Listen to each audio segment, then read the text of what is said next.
প্রদর্শনীর উদ্বোধন করেন।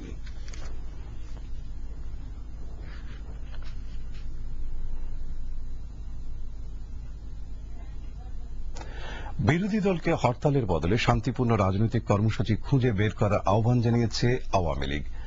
গতকাল বিকেলে আওয়ামী লীগ সভানেত্রী ধানমন্ডির কার্যালয়ে এক সংবাদ সম্মেলনে দলটির যুগ্ম সাধারণ সম্পাদক মাহবুবুল আলম হানিফ বলেছেন, ব্যক্তিগত ইস্যুকে কেন্দ্র করে ডাকা হরতাল জনগণ প্রত্যাখ্যান করেছে। এই জনবিচ্ছিন্ন হরতাল বিএনপির জন্য আত্মঘাতী সিদ্ধান্ত বলেও তিনি উল্লেখ করেন। তিনি বিএনপিকে এ ধরনের অযৌক্তিক রাজনৈতিক কর্মসূচি থেকে বের হয়ে আসার আহ্বান জানান।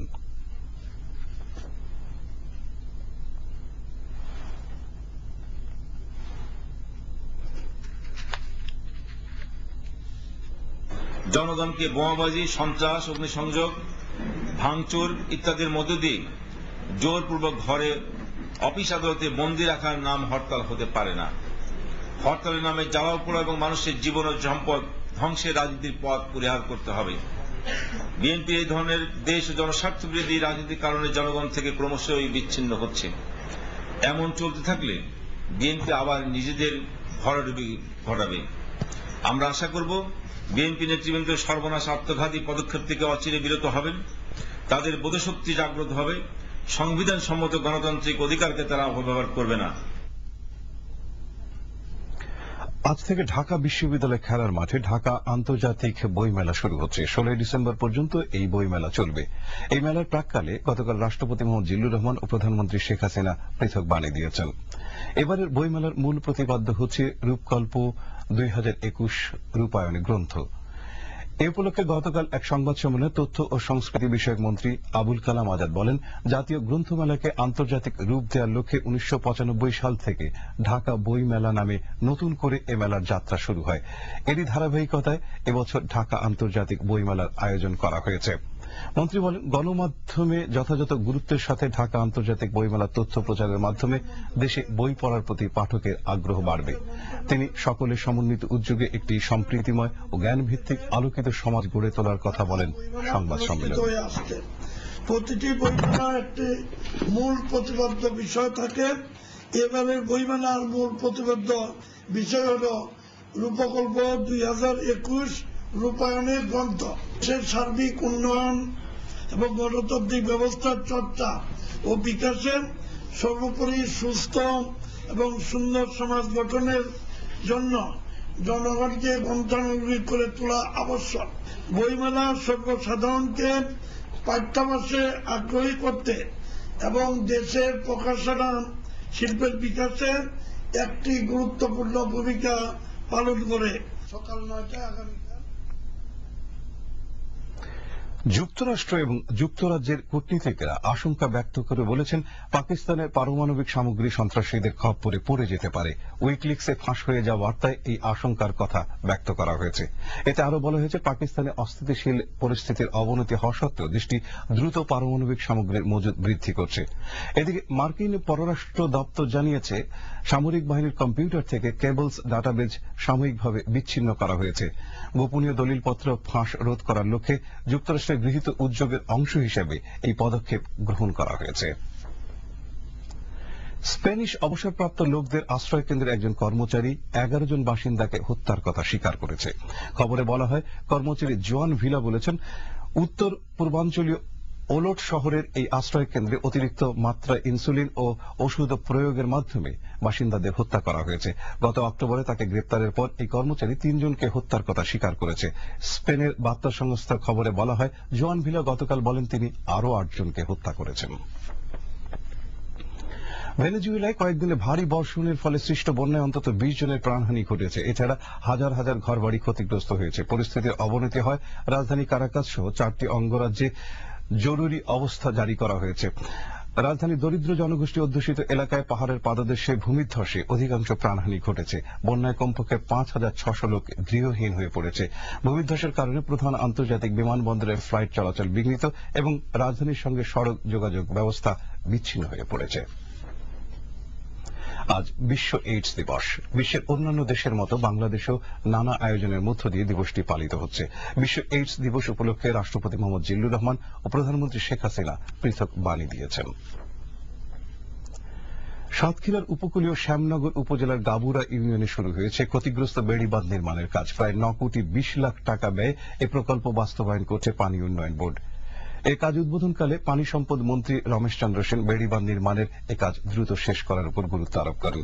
বিটিভির সাতক্ষীরা সংবাদদাতা মুজাফফর রহমানের পাঠানো তথ্য ও ভিডিও চিত্রের ভিত্তিতে এবারে দেখুন একটি ডেস্ক রিপোর্ট। ঘূর্ণিঝড় আয়লা সাতক্ষীরার উপকূলীয় এলাকার বাড়িঘরই লণ্ডভণ্ড করেনি, সেই সাথে ক্ষতিগ্রস্ত করেছে বেড়িবাঁধ সহ ব্রিজ কালভার্টও।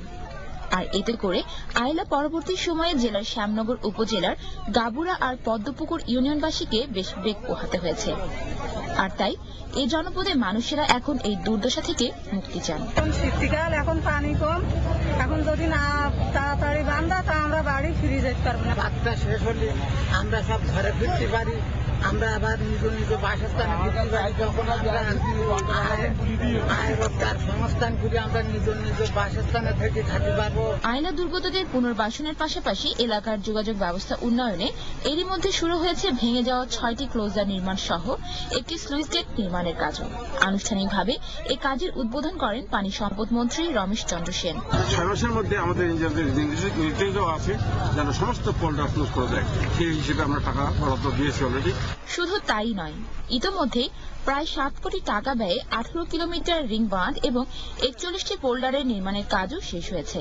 আর এসব প্রকল্পে কর্মসংস্থানের সুযোগও হয়েছে অনেকের। Text report, Bangladesh television. এবারে কৃষি সংবাদ।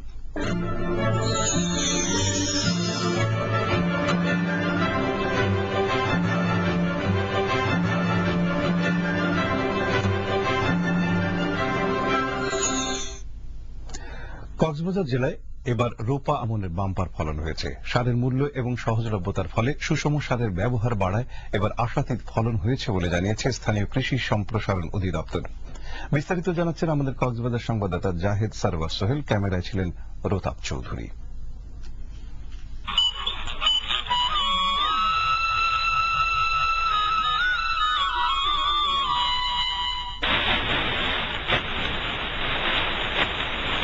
ধান কাটার শব্দে মুখরিত ফসলের মাঠ, ঘামে ভেজা শরীরে সোনালী ধান নিয়ে ঘরে ফিরছে কক্সবাজারের কৃষকেরা। সারের দাম হম না বালা যারা বালা দানে। সরকারি উদ্যোগের ফলে সময়মতো মানসম্পন্ন বীজ, কম মূল্যে কৃষকের দোরগোড়ায় সার সরবরাহ এবং বৃষ্টিপাত ভালো থাকায় আষাঢ় থেকে অগ্রহায়ণ 3 মাসে আবাদযোগ্য রোপা আমন ধানের এবার ব্যাপক ফলন হয়েছে। আমরা গুটি ইউরিয়ান সার ব্যবহার করে ভালো ফসল উৎপাদন করতে পারছি কম খরচে। গত বছর দাম পাইতাম 50-60, আল্লাহ বছরে দেখিতে 80-90 উপরে যাইব। লিপ কালার চার্টের মাধ্যমে মাত্রা নিরূপণ এবং সবুজ সার ব্যবহারের ফলে মাটির উর্বরতা বৃদ্ধি পাওয়ায় কক্সবাজার জেলার 84,312 হেক্টর জমিতে লক্ষ্যমাত্রার অধিক ফলন হয়েছে। বছর কক্সবাজারে 2,50,000 মেট্রিক টন চাউল উৎপাদন হবে বলে আশা করা যায়। তাতে লক্ষ্যমাত্রার চেয়ে আমরা 25,000 মেট্রিক টন চাউল বেশি উৎপাদন হবে বলে আশা করছি।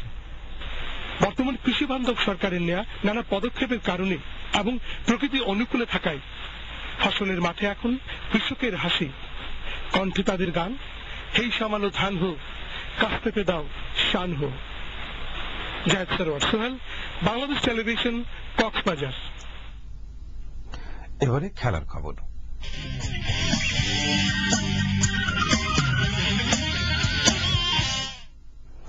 আজ ঢাকায় 5 ম্যাচ সিরিজের প্রথম একদিনের আন্তর্জাতিক ম্যাচে সফলতা জিম্বাবুয়ের মুখোমুখি হবে বাংলাদেশ। মিরপুর শেরেবাংলা জাতীয় স্টেডিয়ামে ম্যাচটি শুরু হবে বাংলাদেশ সময় সকাল 9টায়। এদিকে বাংলাদেশের বিপক্ষে ভালো খেলার ব্যাপারে আশাবাদ ব্যক্ত করেছেন জিম্বাবুয়ের অধিনায়ক এলটন চিগুম্বুরা। পুরনো খেলোয়াড়রা ফিরে আসায় দলের শক্তি অনেকটাই বৃদ্ধি পেয়েছে বলে জানান চিগুম্বুরা। অপরদিকে জিম্বাবুয়েকে খাটো করে না দেখে বরং নিউজিল্যান্ডের বিপক্ষে সাফল্যকে ধরে রাখতে পারলে ভালো ফলাফল করা সম্ভব বলে জানিয়েছেন বাংলাদেশের অধিনায়ক সাকিব আল হাসান। বাংলাদেশ টেলিভিশন আজকের ম্যাচটি সরাসরি সম্প্রচার করবে। আজ জয়পুরে স্বাগতিক ভারত ও নিউজিল্যান্ডের মধ্যে দ্বিতীয় একদিনের আন্তর্জাতিক ম্যাচ অনুষ্ঠিত হবে। 5 ম্যাচ সিরিজে ভারত 1-0 এগিয়ে রয়েছে। সকালের সংবাদ শেষ করার আগে শিরোনামগুলো আর একবার। পরমাণু অস্ত্রমুক্ত বিশ্ব গড়ে তুলতে বিশ্ব সম্প্রদায়ের প্রতি প্রধানমন্ত্রী শেখ হাসিনার আহ্বান। দেশের শিল্প ও সংস্কৃতির বিকাশে সকলকে এগিয়ে আসতে রাষ্ট্রপতি মোহাম্মদ জিল্লুর রহমানের আহ্বান।